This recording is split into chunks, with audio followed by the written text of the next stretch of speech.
안녕하십니까. 이현종의 분기탱치입니다. 9월 25일입니다. 지금 이재명이가 유엔 총회 연설을 한다고 미국 뉴욕에 머무르고 있습니다.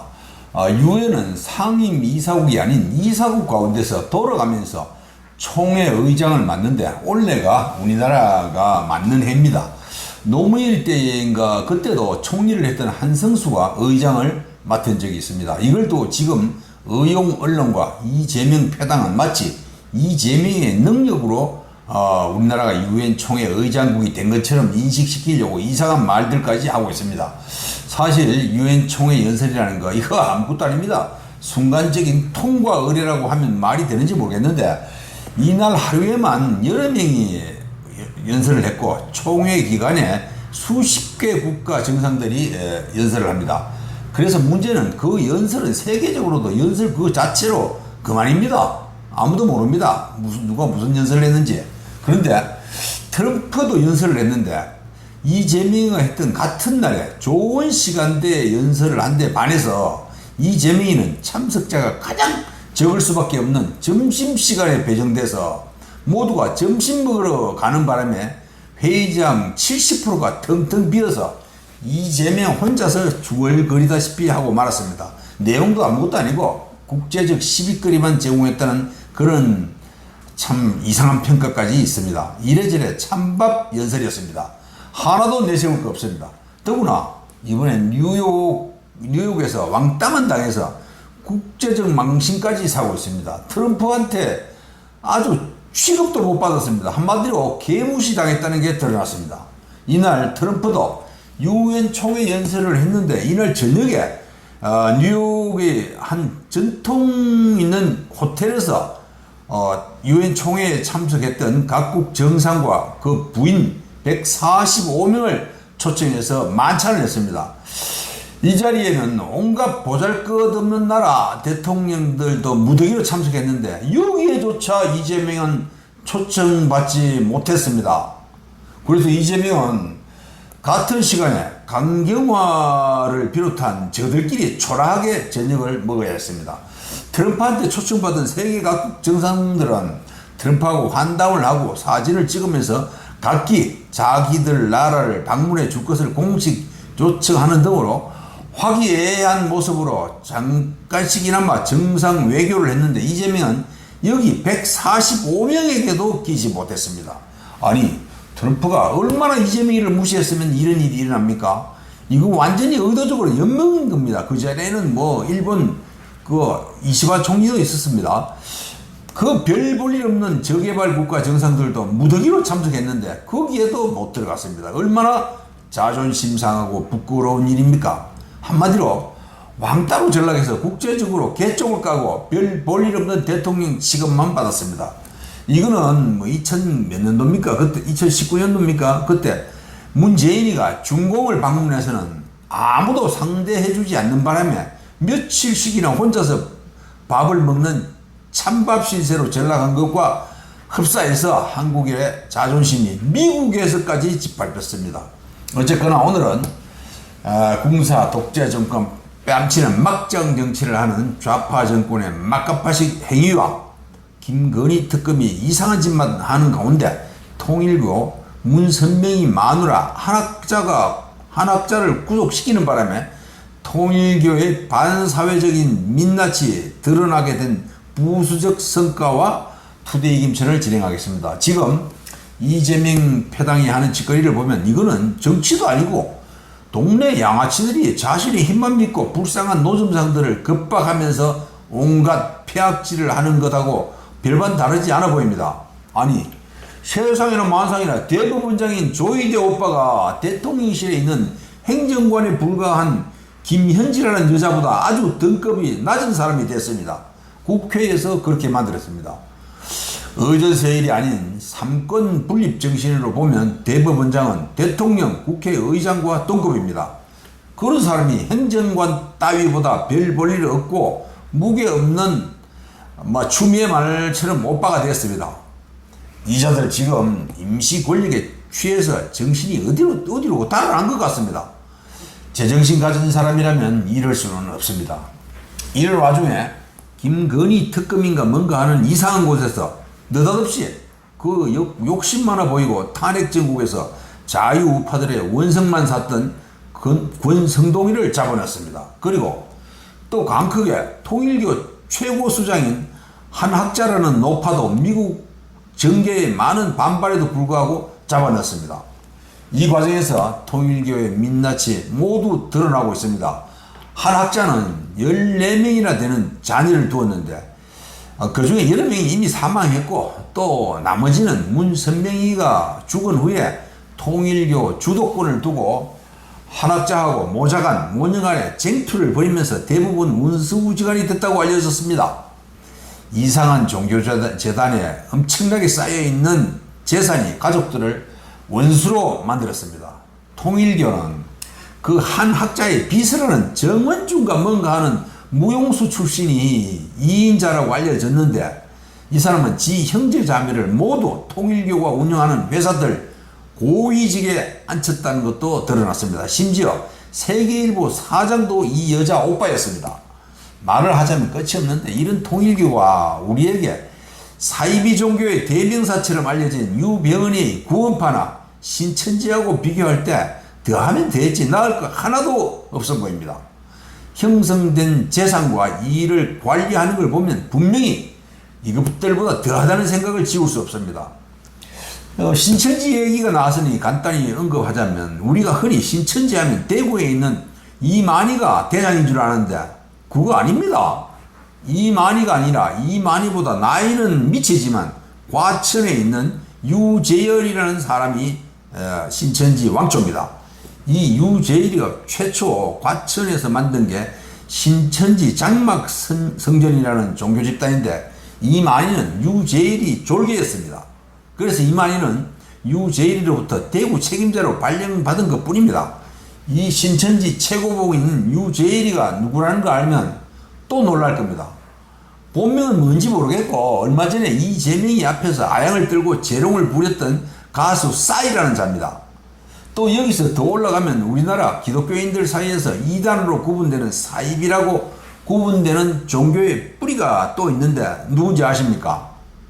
바로 팔당댐을 끼고 있는 경기도 남양주시 덕소에 본산이 있는 우리에게 시험관장으로 더 잘 알려진 신앙촌을 설립한 박태선이라는 사람입니다. 박태선은 천부교라는 종교를 설립하고 자신을 하느님으로 섬기도록 한 우리나라 사이비 원조라고 알려져 있습니다. 그러니까 우리나라 모든 사이비의 원조가 박태선인데 구원파를 비롯한 모든 사이비들이 모두 박태선이한테서 배웠거나 이를 모방한 겁니다. 그래서 박태선이는 이들의 정신적 지주이거나 스승입니다. 박태선의 아들은 박정희 정권 때 우리나라 연예계 최대 스캔들을 일으킨 바 있는 그야말로 나쁜 쪽으로만 유명한 박동명입니다. 그러니까 종교 관계자들까지도 통일교도 결국은 이 천부교를 컨닝해서 조직한 단체라고 보고 있습니다. 사이비와 관련된 종교 계보를 따지자면 끝이 없는데 이만하고 다음에 한번 제대로 다뤄보겠습니다만은 결국은 이 특검이 악화가 양화를 구축한다고 하면 적절한 비유가 될지 모르겠는데 결국 이 통일교라는 실체를 일부나마 국민들이 알도록 했다는 게 성과라면 성과라고 하겠습니다. 이제 그 본론으로 돌아가서 이 정권은 이미 시시콜콜한 얘기지만 엄연히 삼권 분립이 확고히 자리 잡은 게 이 나라인데 대법원장을 급박해서 법원마저 완전히 예속시키겠다는 발상을 아무런 부끄럼도 없이 염치 없이 자행하고 있습니다. 이런 짓은 박정희, 전두환 군사 독재 정권 때도 감히 시도조차 하지 못했습니다. 그 시절은 아무리 군사 독재라고 비판을 하더라도 야당에게도 일정한 공간을 주었고 겉으로는 싸워도 뒤로는 대화를 했습니다. 저는 박정희 정권도 겪어봤고 전두환 정권도 깊숙이 탐구한 적이 있습니다. 박정희가 당시 18년간 일당 1인 독재를 했다고 아우성을 쳤지만은 지금 이재명 패당 정치보다는 몇 수나 위였고 국가관도 투철했습니다.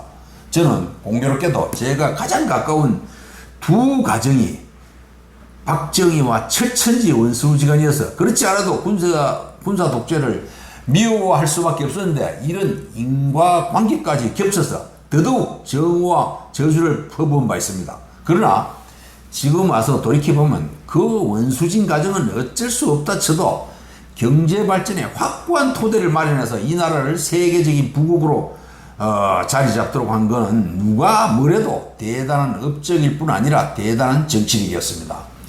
지금 같은 이재명 집단은 그런 졸보들은 흉내도 못 냅니다. 박정희가 독재를 하면서 수많은 정직을 탄압하고 정치적 신념이 다른 사람에게는 용공 혐의를 덮어 씌우기도 했지만은 지금처럼 괴상은 괴물 특검을 동원해서 별건 수사로 생사람을 잡아가지는 않았고 더구나 사법부에 대한 노골적인 겁박은 없었습니다.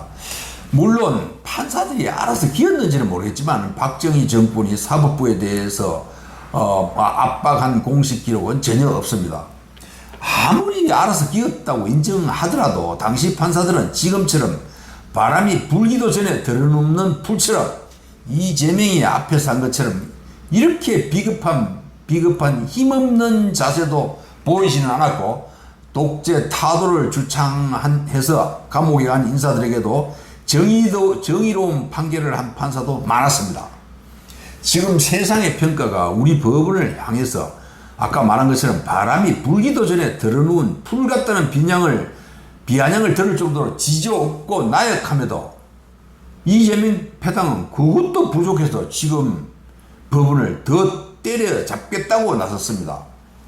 판사들이 얼마나 나긋나긋하게 이재명 패당 앞에서 아양을 떨어야만 만족해야 할지 그 끝이 보이지 않습니다. 전두환 정권도 역시 아무리 폭압적이었다느니 뭐저느니 하는 말들을 이 좌파들이 하고 있지만 지금 이재명 집단보다는 아주 대단히 점잖았습니다.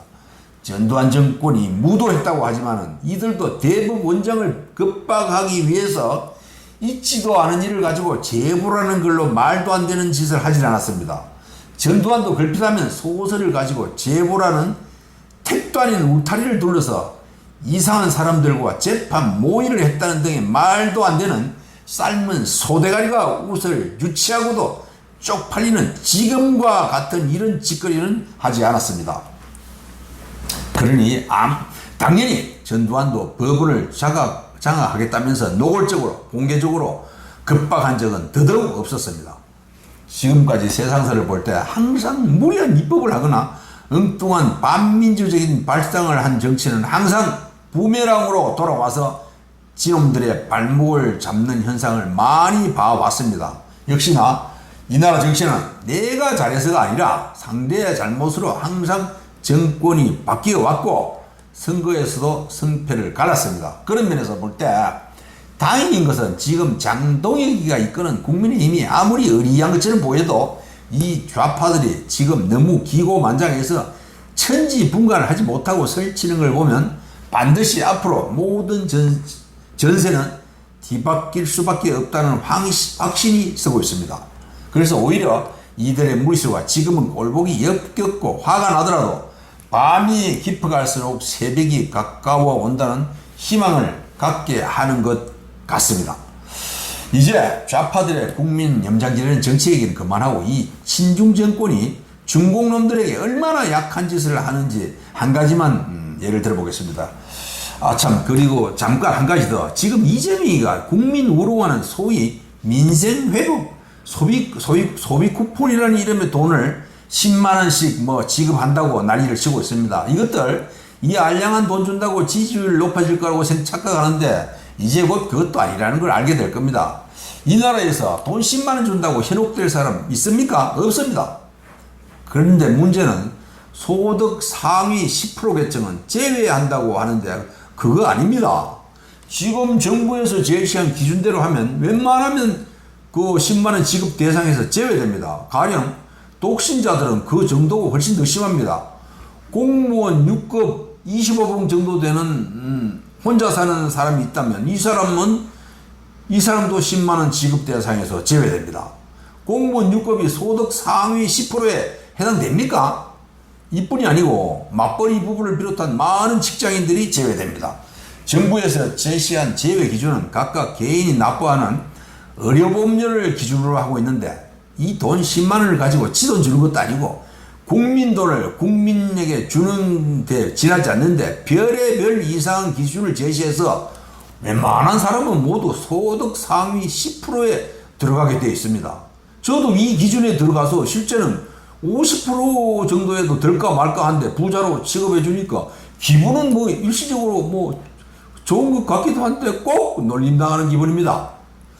그리고 우리나라의 해역에서 불법으로 의료 행위를 하면서 해양 오염까지 일으킨 중공선박에 대해서 변상금을 부과해 왔는데 현재 그걸 받지 못한 금액이 22억 원이나 됩니다. 이렇게 미납된 변상금은 강제로 받지도 못해서 결국은 결손 처리될 수밖에 없습니다. 중공 앞에 서면서는 작아지는 이 정부의 참 쪼다 같은 단면을 보여주는 겁니다. 우리 국민이 가령 이 정부가 부과한 벌금이나 과태료를 미납하면 그래 놔둡니까 그냥? 당장 잡아들여서 노역장에 유치하든지 재산을 압류하는데 왜 그 지저분한 중공놈들한테는 이렇게 아무런 조치를 못하는지 묻지 않을 수 없습니다. 그리고 또 앞으로는 유사 담배로 불리는 뭐 가짜 담배도 법률이 개정돼서 담배와 똑같은 법 적용을 받을 것으로 보입니다. 송원석 의원이 이 법에 대한 개정안을 발의해서 절차를 밟고 있는데 이게 확정되면 유사 담배도 청소년은 구매할 수도 없고 자판기에서도 판매를 못합니다.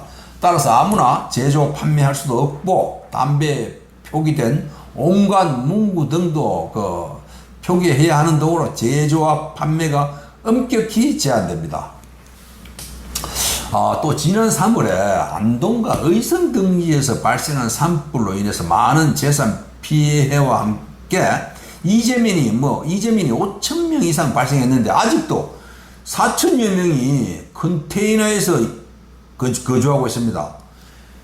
이거 말이 됩니까? 요즘 민중봉기로 난리가 난 네팔에서 지난 2015년에 대지진이 발생한 바 있습니다. 그때 9,000여 명이 사망하고 수십만 명이 부상하는 등으로 큰 피해를 입었습니다. 그래서 국제사회에서 네팔에 40억 달러나 되는 원조를 했지만은 아직 단 한 푼도 다치거나 죽은 사람들한테 돌아가지 못하고 그걸 어떻게 줄지 등을 논의하는 위원회 구성조차 못하고 있습니다. 이런 최악의 정치를 견디지 못한 국민들이 들고 일어났는데 행여 산불 피해 주민들도 들고 일어나는 건 아니지 걱정됩니다. 이제 투데이 김천으로 들어가겠습니다. 25일 오늘 업무상 횡령 혐의로 기소돼서 재판을 받고 있는 김천시청 공무원들에 대한 심리가 김천지원에서 속개되었습니다.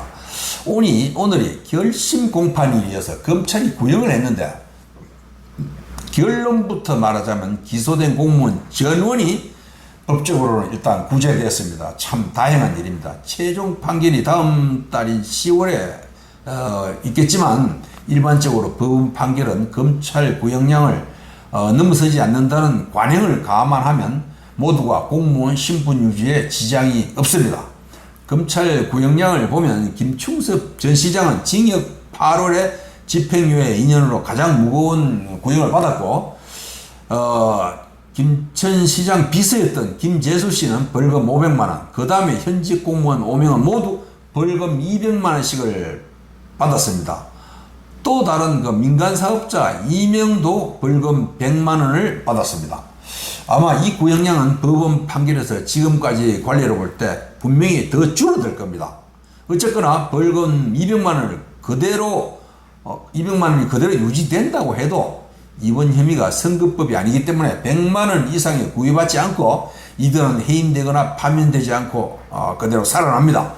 사실 이들이 받은 횡령 혐의는 이미 지난해 재판이 끝난 선거법 기부 행위와 관련된 것으로 일부는 이중처벌이라고 할 수 있는 가혹한 처벌을 받고 있다고 판단할 수도 있습니다. 이들이 횡령했다고 하는 것은 그때 당시 적용된 선거법 위반에 모두 포함된 선물 구매 비용 조달이었습니다. 그 조달 행위를 선거법하고는 다른 별개의 사건으로 보고 기소한 겁니다.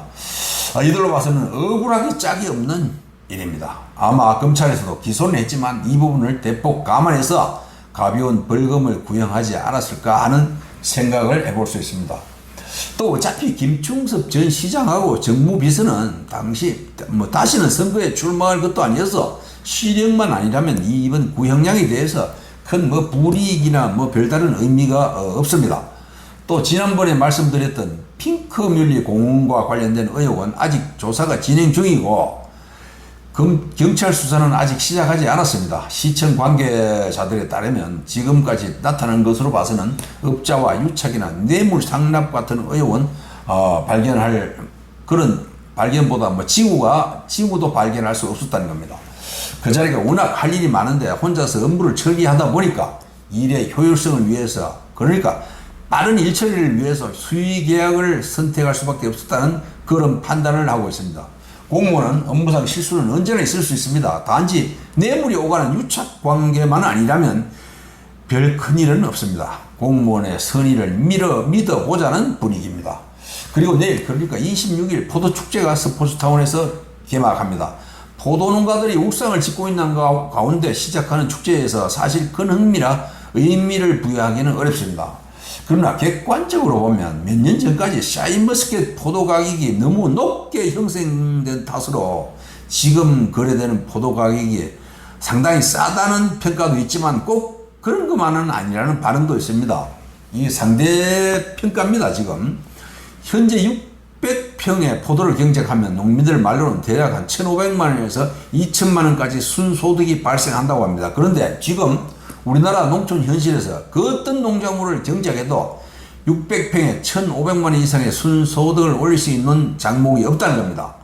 벼농사를 한다고 치면 쌀 9가마에 불과한데 이를 환산하면 영농비 등을 공제하고 나면 잘해야 150만 원, 200만 원 소득도 올리기 어렵다는 겁니다. 그래서 농민들도 이제 과거와 같은 시절을 떠올 게 아니고 가격이 제자리를 찾았다는 생각으로 지금 시세에 맞춘 생각으로 영농을 해야 한다는 지적이 많습니다.